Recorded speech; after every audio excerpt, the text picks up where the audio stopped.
So Marco, welcome back. Yeah, thank you. It's good to be home. Get to free ski around for a few days between my World Cup races, and it's a nice kind of rejuvenator. What's the where have you been recently? Give me a kind of the picture of where things have come, and then maybe we can talk about where it's going here in this next 3 weeks or so. Yeah, with me on the World Cup, our season starts out in late November, so I kind of hit the road for Colorado in November, and then we raced in Lake Louise, Beaver Creek, and then over to Europe. We went to Val Gardena and Val d'Isere and Bormio, which brought me right after Christmas. We raced in Bormio, so I flew home after that, and got to be home right after New Year's, and now I get this week kind of off, and then I hit the road on Friday, go back to Wengen, Switzerland, and Kitzbühel, Austria. We have 2 more World Cups, and then back over to North America and prepare for the big one up in Vancouver. So, and how's it been going? I mean, have they been the races up to this point? Are you feeling good? How are things looking going ahead into the sort of the final stretch here, the big ones? I've been kind of ramping up slowly. I haven't had the start that I really wanted, but I've been in the top 15 3 times. I've been 12th, 14th, 15th. Which in ski racing terms, I'm about a second out, so I'm in touch with the leaders. I'm just haven't really put together the kind of runs that I really want. So just hoping to really kind of tighten up my whole show this next month and be ready and firing on all cylinders come February. Now, you have 2 World Cup races coming up, Kitzbühel and Wengen, right? Yeah. Or in that order? Or Wengen and Kitzbühel, yeah. So you've got these two World Cup races. You're a second out. How do you approach this? What's the outlook? I mean, this is a big year. You're leading up to the Olympic style things and looking at 4 slots available. How do you take this all into consideration? It is a lot to kind of wrap my head around. It's like, where do I find this little amount of time in the next month, that I need to be able to win a race. And it's kind of a combination of a few things with just my health and how my back is feeling and my knees are feeling, and keeping up to date on that with getting therapy every day on my sore parts, and then my equipment.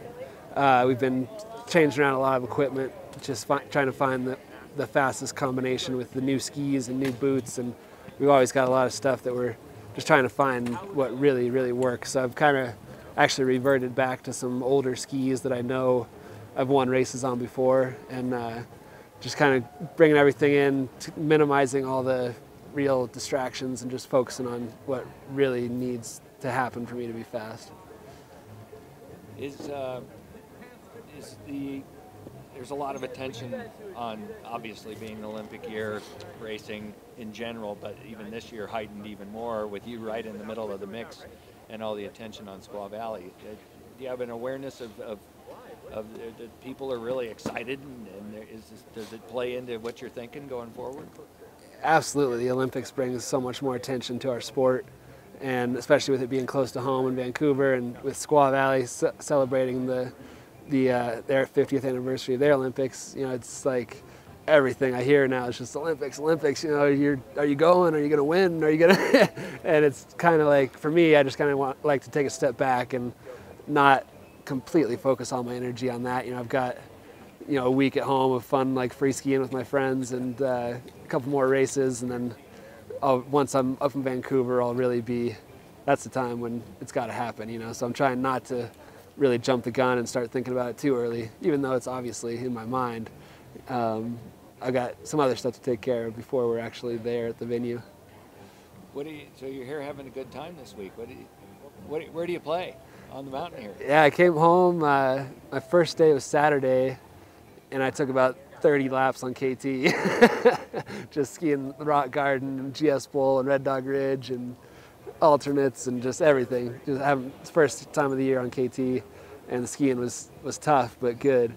And since then I kind of had sore legs the next day, so I scaled back a little bit, and I kind of switch off between putting the wide boards on and going to ski out in the crud, and then put my GS skis on sometimes and just ski on the groomers and try and just rip some nice turns. And so it's a combination of everything, but just being out there without any pressure and just having fun is great for me.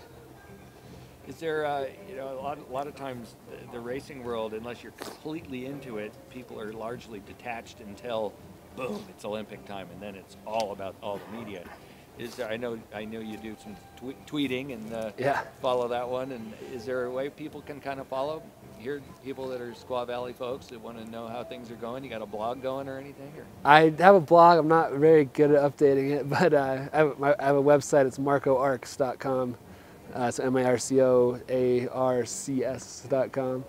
I get a blog on there, and then you can go to my Twitter page from there, which I try and keep updated a little more regularly just because it's easy. And also, there's a website, universalsports.com. They broadcast all of our races online, and if you miss a race, you can go back in the archives and watch all the races that we've had for the whole year. So universalsports.com, that's kind of the only real place you can follow ski racing in the U.S. right now. Cool. And when you hit Vancouver, then I'm expecting, as it was in Salt Lake, there'll be a pretty strong Squaw Valley, North Lake Tahoe contingent. Yeah, I hope so. What can people expect up there? It's been a little more limited, I think, in Vancouver, just because of everyone's talking about how expensive it's going to be to actually be in Whistler at the ski venues. But definitely my immediate family is going to be up there. We got a bunch of Squaw locals that I've talked to are going to make the trip up there. We got some guys, some of my old coaches are on the slip crew up there for the Olympic Committee, and there's people getting there any way they can. So I think for sure we'll be like, maybe not the home team, but not the away team either. We'll have some fans up there. Good. That's great, man. Well, congratulations. And Thank you. Excited moving forward to watch what happens here. Thanks a lot, Eric. Appreciate it. All right. All right, man.